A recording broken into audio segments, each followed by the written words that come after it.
Everybody has talked about the effect on the bourbon industry, which is a huge economic factor both in my district and throughout the state of Kentucky. It's an $8 billion industry statewide. I've talked to virtually everyone in the bourbon industry. They're very, very concerned primarily about what this will do to their expanding export business. One distiller said it would probably raise the cost of his bourbon overseas by 50%, which would obviously limit his potential there. One of the impacts that has not been discussed is, and this would relate to Darrell's district as well, is we're the global center of UPS. It's our largest employer, 22,000 employees in my district, and anything that cuts back on trade affects UPS. We have dozens of flights every day that come in from China. I think 2/3 of all the iPhones in the world come through our airport. Any cutback on trade is going to affect us economically through UPS. Congressman Issa, let's talk about that, because that does have a huge potential for your district as well. Just the idea of what's coming through the ports. Describe what it might mean. Well, there's no question at all that we've become a country in which there are winners and losers in import and export. And, you know, your previous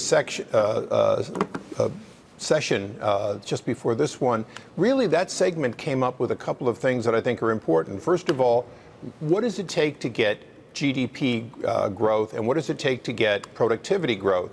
If you bring back a job to the United States, and it basically is not more or less efficient. As a matter of fact, it might even be a little less efficient at first as people get used to doing a job that they haven't been doing. A new steel mill opens up, a new aluminum foundry opens up. You actually don't see a productivity increase, but you see an employment increase. And for Americans, they're concerned about how much they get paid and whether or not they have a job. So part of what's going on, and you see it in the economy, is very positive for the person who wants a job, and particularly wants a job in industries that have previously been going away. Now, having said that, there is a transitional disruption that's clear. And, you know, we'll take bourbon for a moment, since my good friend and I are both into bourbon. In his case, he represents it. In my case, I drink it. But the fact is that if China was allowed to put the name Kentucky bourbon onto bourbon and sell it, he would have a very different situation in his district, which is they'd be destroying his market around the world potentially with a dumping in order to grab that $8 billion market. And I think that's one of the challenges, is not to look at winners and losers by districts, not to look at it by industries, but look to it as Americans broadly. And that's going to be one of the challenges, is we can't be for it because we have an aluminum operation. We can't be against it because bourbon is protected as a name for Kentucky and Tennessee. Let's talk about this, though, Congressman Issa. We have spoken with lots of people, including the head of the National Association of Manufacturers today, who say they still think that this is a negotiating tactic. Is that what you think this is? And I guess let's get to where you think the end game is. The end game has to be exactly as National NAM would have it, which is it's got to be about getting a deal in which real competitiveness is the judge and jury for whether or not you manufacture or produce something in a country. China has been dumping. They've been dumping lots of products in my old industry, in the electronics industry. They systematically went through. Right now they're doing it in the video products that are looking at everyone's homes and the Ring doorbell and so on.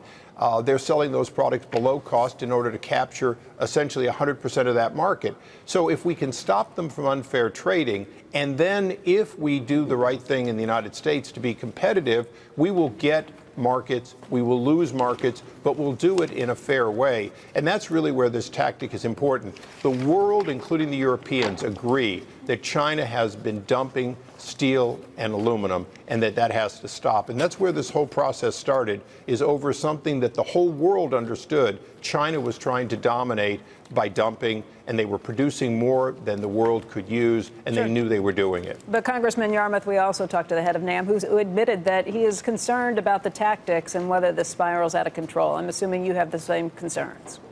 Well, exactly. You know, and I share a lot of the sentiment that Darrell expressed when it comes to China. But we're in wars with our friends. We're in wars with Canada. The price of lumber has skyrocketed. The home builders estimate the average home is going to cost $6,000 more because of that. The steel and aluminum war, the European Union's retaliating, Mexico's retaliating.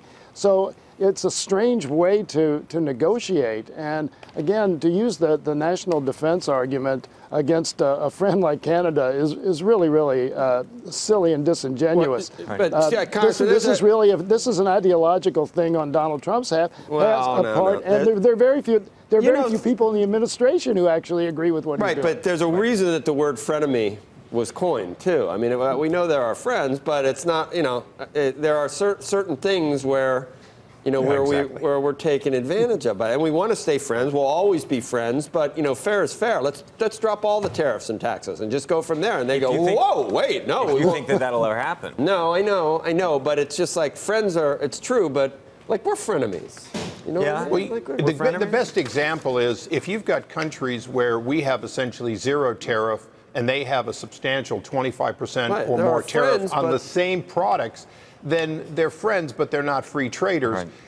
Here's another point that people don't understand is you may pay more for aluminum when you buy it from Bahrain, our free trade partner, than you do from China. But that doesn't mean we're not normalizing the correct place to buy it from based on no dumping. And I think, again, this is a tactic, but it also is a strategy to reward friends who are, in fact, playing by the rules. And you see the secretary doing that every day.